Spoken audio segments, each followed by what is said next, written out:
I went with Edward Cheserek, 13:29, the Carlsbad 5,000.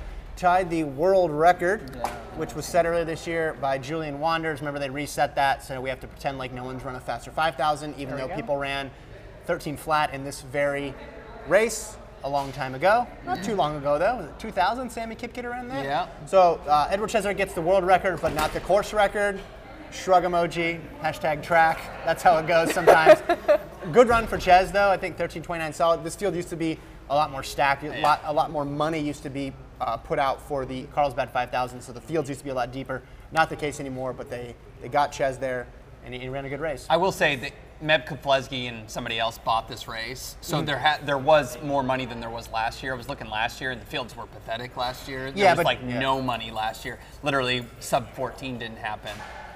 But yeah, good for Cheserek. I mean, this was set up for him to smash the world record. I kind of thought he would go way under. Not that it's easy to run under 13:29, but so many guys have broken this. It's hard to call this a world record.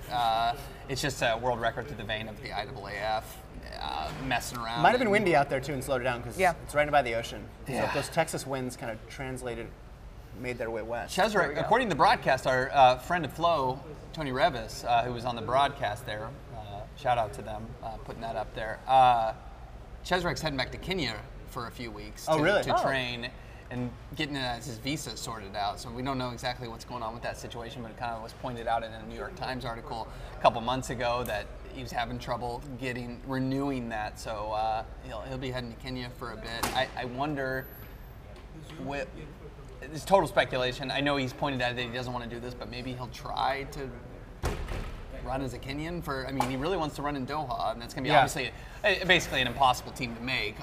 But it's just interesting to me that he is actually heading back to Kenya to train for a little bit, and knowing that he's had some troubles securing his next visa, and obviously he had troubles securing American U.S. citizenship. I mean, that process has been widely publicized, and he's had difficulties making up any ground on that. But yeah, I thought it was interesting that he's going back home for a bit and trying to, I guess, get some good training in for the outdoor season.